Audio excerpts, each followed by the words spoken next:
और मेरे सुरवीरों कैसे हो।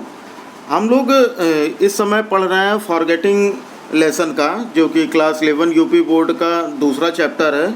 उसके एक्सप्लेनेशन के बारे में पढ़ रहे हैं और अब तक हम लोगों ने 3 पैसेज को एक्सप्लेन कर लिया है। तो वो वीडियोस पीछे प्लेलिस्ट में पड़े हुए हैं। अगर आप फॉरगेटिंग क्लास 11 सर्च करेंगे तो वो प्लेलिस्ट आपको मिल जाएगी और उसमें 3 वीडियो, तो वो 3 वीडियो देखिए आप और प्रैक्टिस करते रहिए, क्योंकि स्कूल खुलने की संभावनाएं अभी तो बहुत ही कम है। तो ज़्यादा से ज़्यादा अपना कोर्स पहले से ही कवर रखें और एक्सप्लेनेशन वैसे भी स्कूल में उतना बताया नहीं जाता और ये मार्क्स आपको अच्छे देंगे 11th में भी और 12th में भी। तो प्रैक्टिस अभी से कर लीजिए आपको कि किस तरह से आपको करना है। तो आज हम वीडियो में 3 एक्सप्लेनेशन करेंगे 3 पैसेज के। तो वीडियो थोड़ी सी लंबी होगी लेकिन पूरा देखिएगा और नोट्स बनाते रहिए, क्योंकि ग्रामर का भी पोर्शन शुरू होने वाला है। तो अब आप लोगों के लिए थोड़ी सी मेहनत बढ़ जाएगी, क्योंकि मैथ, फिजिक्स, केमिस्ट्री और उसके ऊपर इंग्लिश। तो अभी से ही जब तक पूरी प्रिपरेशन नहीं शुरू हो जाती है तब तक जो भी होता रहे उसे कंप्लीट कर लीजिए। इंग्लिश का बोझ जितना हो सके उतना हल्का कर लीजिए। तो चलिए देखते हैं। आज का चौथा पैसेज है walking sticks. I find it quite से लेके I dare not carry an umbrella for fear of losing it. तो यहाँ से बुक में देखिए, अपनी बुक साथ में लेके बैठिए। अगर आप लोगों ने ये पढ़ा है लेसन को तो एक्सप्लेनेशन बहुत ही आसानी से कर लेंगे, और अगर नहीं पढ़ा है तो उसकी भी वीडियो प्लेलिस्ट में पड़ी हुई है, नहीं तो ये आई वाले बटन पे भी आपको मिल जाएगा और वीडियो के लास्ट में भी मिल जाएगा, साथ में डिस्क्रिप्शन में भी मिल जाएगा। वहाँ से जाकर आप वीडियो देख सकते हैं। तो चलिए देखते हैं इसका रेफरेंस पहले की तरह ही लिखना है। These lines have been taken from the lesson forgetting written by Robert Lynd. Forgetting और रॉबर्ट लिंग, जो भी लेसन का नाम होगा, जो उनके राइटर का नाम होगा, उनको हाईलाइट करके लिखिएगा ब्लैक पेन से या किसी मोटे पेन से। फिर देखते हैं कंटेस्ट। इस पैसेज में लेखक जो है वो जो चलने वाली छड़ी होती है उसके बारे में बताता है कि वो याद रखना असंभव है और खो जाने के डर से वो अपना छाता लेकर भी कहीं नहीं जाते हैं। तो इसका कंटेक्स्ट भी यही लिखेंगे कि in this passage the author says that it is impossible to remember to keep the walking sticks and he does not carry his umbrella for fear of losing it. तो ये हो गया इसका कंटेक्स्ट। एक्सप्लेनेशन में देखिए, explanation में क्या होता है कि लेखक ये कहता है कि यह लगभग असंभव सा मालूम होता है कि वे अपने चलने वाली छड़ी को याद रख सकें। इन्हें इसका पुराना शौक़ है और इसलिए वे इसे अक्सर खरीदते हैं, लेकिन वे जहाँ भी जाते हैं उसे वहीं पर भूल जाते हैं। जब भी वे किसी मित्र के घर जाते हैं या यात्रा करते हैं तो अपनी चलने वाली जो छड़ी है उसे भूल जाते हैं। परिणाम स्वरूप उन्हें एक नई छड़ी खरीदनी पड़ती है, और परंतु जैसे ही वो अपनी छड़ी खरीदते हैं वो खो जाती है उनके भुलक्कड़पन की वजह से। अतः खो जाने के भय से वो अपना छाता लेकर कभी साथ नहीं जाते हैं। तो यही हमको एक्सप्लेनेशन में लिखना है। तो एक्सप्लेनेशन देख लेते हैं हम लोग। क्या है एक्सप्लेनेशन? एक्सप्लेनेशन में ये कि द ऑथर सेज, लेखक कहता है, the author says that it quite impossible to remember to keep the walking sticks. क्या कहते हैं लेखक ये कहते हैं कि छड़ी को, घूमने वाली जो टहलने वाली छड़ी है उसको याद रखना लगभग असंभव सा होता है। He has an old fashion taste to have them and therefore often buys a such sticks however. उन्हें इसका पुराना शौक़ है और इसलिए वो अक्सर खरीदते हैं। उन्हें इसका पुराना शौक़ है और वे इसे अक्सर, यानी छड़ी की बात हो रही है। However he usually forget them at the places where he goes, और अक्सर वो उसे वहाँ भूल जाते हैं जहाँ पर भी वे जाते हैं। Whenever he goes to a friend's house, जब वे अपने किसी मित्र के यहाँ जाते हैं। Whenever he goes to a friend's house, जब वो किसी मित्र के यहाँ जाते हैं, और गोज़ ऑन अ जर्नी, या किसी यात्रा पर जाते हैं, इन अ ट्रेन, किसी ट्रेन में, he forget to pick up his walking stick, तो वो अपनी छड़ी उठाना भूल जाते हैं। एज अ रिजल्ट, जिसके परिणाम स्वरूप क्या होता है, ही लूजेज हिज स्टिक, वो अपनी छड़ी खो देते हैं। And has to purchase a new one, और फिर उन्हें एक नई छड़ी खरीदनी पड़ती है। However, they are lost as soon as they are purchased. लेकिन जितना जैसे ही वो खरीदते हैं वैसे ही वो खो भी जाती है, यानी जितनी खरीदते हैं उतनी जल्दी खो भी जाती है। Thus he does not carry his umbrella, इसलिए वो अपना छाता लेकर नहीं जाते हैं with him अपने साथ, for fear of losing it, खो जाने के डर से। तो फिर से देखिएगा एक्सप्लेनेशन और नोट करते रहिए। The author says that it quite impossible to remember to keep the walking sticks, he has an old fashion taste to have them and therefore often buys such sticks. However, he usually forgets them at the places where he goes.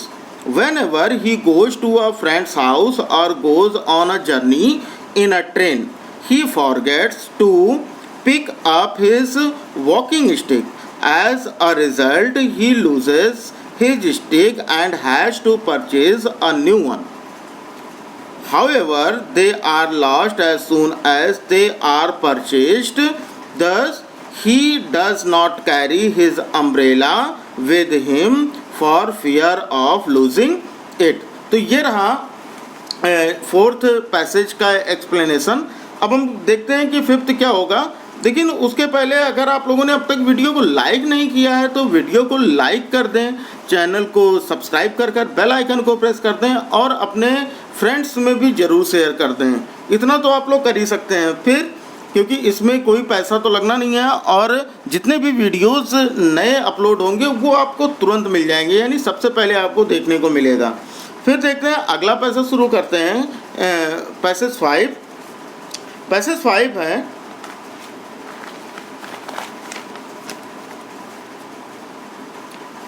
ये शुरू होगा। Few of us however have lost much property से लेकर दियर ordinary serious minded fail होता है। तो अपनी book में अगर बुक लेकर बैठे हैं तो बुक लेने वीडियो को पॉज कीजिए, बुक उठाइए और बुक में इस पैसेज को ढूंढिए कि ये पैसेज क्या है। फिर इसका रेफरेंस एज यूजुअली लिखना है कि these lines have been taken from the lesson forgetting written by Robert Lynd. क्या है फॉरगेटिंग, ये पंक्तियाँ जो हैं वो फॉरगेटिंग लेसन से लिया गया, इसके लेखक रॉबर्ट लिंड हैं। तो फॉरगेटिंग और रॉबर्ट लिंड हाईलाइट करके लिखना है, आप लोगों को याद ही हो गया होगा कि किस तरह से लिखना है। फिर इसके कंटेक्स्ट पे आते हैं। कंटेक्स्ट में क्या है कि जो लेखक हैं वो इस पैसेज में ये कहते हैं कि जो लोगों की भूलने की आदत के बारे में बात करते हैं और जो यात्रा के दौरान अपना सामान जो होता है वो ट्रेन या टैक्सियों में भूल जाया करते हैं। तो यही चीज़ हमको लिखना है कंटेक्स्ट में। In these lines the writer talks about the forgetful habits of the travellers who tend to leave behind their belongings in trains and taxis. तो देखिएगा बहुत ही आसान शब्दों में लिखा गया है। तो ये देखिए और वीडियो के लास्ट में आप लोगों को एक और चीज़ बताना है, तो पूरा वीडियो देखिएगा, फिर हम बात करेंगे वीडियो के लास्ट में। तो इसका एक्सप्लेनेशन क्या है कि लेखक के अनुसार उनके तरह भुलक्कड़ व्यक्ति यात्रा के दौरान अपना बहुत सारा सामान खो देते हैं और उसके विपरीत सामान्य तथा वयस्क लोग अपने गंतव्य तक अपने सारे सामान के साथ सुरक्षित पहुंच जाते हैं। इसके अलावा साल भर में ट्रेन की यात्रा के दौरान खोए हुए सामान की जो सूची है वो ये बताती है कि सामान्य और वयस्क लोग जो होते हैं वो गंभीर होते हैं और ना तो उनका सामान खोता है और ना ही वो अपना सामान भूलते हैं। परंतु जो युवा और खिलाड़ी अपने ज़्यादातर सामान होते हैं वो भूल जाते हैं क्योंकि वो अपनी कल्पनाओं और दिवा स्वप्न में खोए रहते हैं। तो यही चीज़ हमको एक्सप्लेनेशन में लिखना है। तो देखते हैं कि किस तरह से हम इसे लिखेंगे। क्या है, अकॉर्डिंग टू द ऑथर, लेखक के अनुसार द फॉरगेटफुल पीपल, जो भुलक्कड़ लोग होते हैं लाइक हिम उनकी तरह, हैव लॉस्ट मच प्रॉपर्टी, अपनी बहुत सारी संपत्ति खो देते हैं ऑन दियर ट्रेवल्स, अपनी यात्रा के दौरान, ड्यू टू दियर फॉरगेटफुलनेस, अपने भुलक्कड़पन की वजह से। Unlike them the ordinary and adult people arrive at their destination with all their bags and belongings safe। और उनके अतिरिक्त मतलब जो उनसे अलग हैं साधारण लोग या युवा लोग जो हैं सामान्य और वयस्क लोग, उनके अंदर क्या होता है, वो अपने सामान सुरक्षित लेकर पहुंच जाते हैं। क्या होता है, क्योंकि वो ज़्यादा क्या होते हैं, गंभीर होते हैं। फिर क्या होता है, arrive at their destination, the ordinary and the adult people arrive at their destination with all their bags and belongings safe, यानी वो अपने सभी सामान के सहित अपने गंतव्य तक बिल्कुल सुरक्षित पहुंच जाते हैं बिना कुछ भूले हुए। Moreover the list of article, फिर भी जो सूची होती है खोए हुए सामानों की, लास्ट इन ट्रेन, जो ट्रेन में खोए हुए हैं ड्यूरिंग द ईयर सोज, जो साल भर की सालों साल की सूची लगी हुई है, उनसे ये दिखता है कि the generally ordinary people are and adult are serious minded people and they do not forget their things, कि जो लोग वयस्क हैं और गंभीर होते हैं वो क्या करते हैं, वो अपनी चीज़ें, गंभीर मस्तिष्क के होते हैं, वो अपनी चीज़ें जल्दी नहीं भूलते। बट यंग पीपल, लेकिन जो युवा हैं, और कौन है, एंड मोस्टली स्पोर्ट्समैन, और ज़्यादातर जो खिलाड़ी लोग हैं स्पोर्ट्समैन, फॉरगेट दियर आर्टिकल्स, वो अपनी चीज़ें भूल जाते हैं। बिकॉज, क्योंकि they are lost in their own imagination, क्योंकि वो अपने कल्पनाओं में खोए रहते हैं, एंड डे ड्रीमिंग, और दिवा स्वप्न में, यानी जो दिन के स्वप्न होते हैं, कल्पनाएं भी कह सकते हो, उनमें खोए रहते हैं। इसकी वजह से वो अपनी चीज़ें भूल जाते हैं। एक बार फिर से एक्सप्लेनेशन देख लेते हैं। According to the author, the forgetful people like him have lost much property on their travels due to their forgetfulness unlike them. The ordinary and adult people arrive at their destination with all their bags and belongings safe. Moreover, the list of articles, the list of articles lost in trains during the year shows that generally ordinary people and adults are serious-minded people and they do not forget their things, but young people and mostly sportsmen forget their articles because they are lost in their own imaginations and daydreaming। तो ये fifth का भी explanation हो गया। उम्मीद करता हूँ कि इजी वर्ड्स में लिखा है तो आप लोगों को आसानी से समझ में आ रहा हूँ। ये कमेंट बॉक्स में बताइए ज़रूर कि किस तरह से आप लोगों को ये वीडियो हेल्पफुल हो रही है, और अभी भी कमी क्या है या आप लोग क्या पढ़ना चाहते हैं वो कमेंट बॉक्स में बताइए। फिर देखते हैं आगे क्या है। अगला 6 देख लेते हैं। 6 पैसे शुरू होता है, they are abstracted from the world outside them से लेकर rest of the day they are citizen of dreamland. तो रेफरेंस सेम वैसे ही लिखना है कि these lines have been taken from the lesson forgetting written by Robert Lynd. फिर context देखते हैं। कंटेक्स्ट में इस पैसेज में लेखक कल्पनाओं में खोए रहने वाले ऐसे खिलाड़ियों के बारे में बताते हैं जिनकी याददाश्त कमज़ोर होती है। तो the writer points out sportsman have worse memories as they are lost in their imaginations.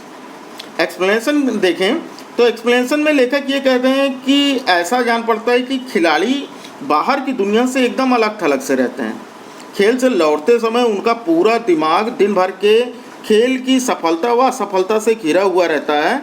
वे दिवा स्वप्न में खोए रहते हैं। इस प्रकार गंतव्य पर पहुंचने के समय वे अपनी इन कल्पनाओं के कारण साधारण चीज़ों जैसे गेंद बल्ले को भूल जाते हैं।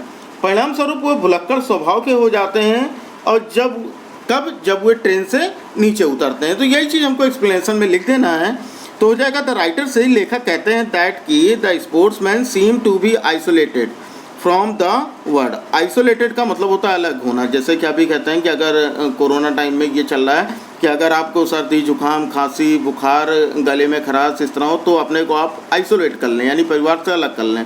तो आइसोलेट का मतलब होता है अलग होना।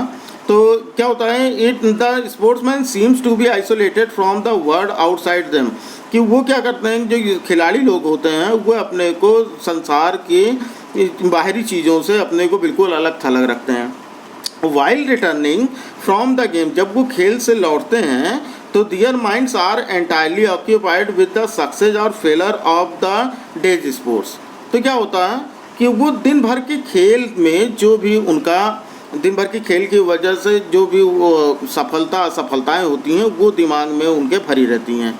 दे are lost in day dreaming their memories, अपनी यादों में वो अब याददाश्त में वो क्या होते हैं, दीवा स्वप्न में खोए रहते हैं। दस इसलिए make them forget simple things such as the ball और द बैट, इसलिए वो अपनी चीज़ें जो होते हैं वो भूल जाते हैं, छोटी छोटी चीज़ें जैसे कि गेंद और bat. When they reach their destination, कब, जब वो अपने गंतव्य तक पहुंचते हैं।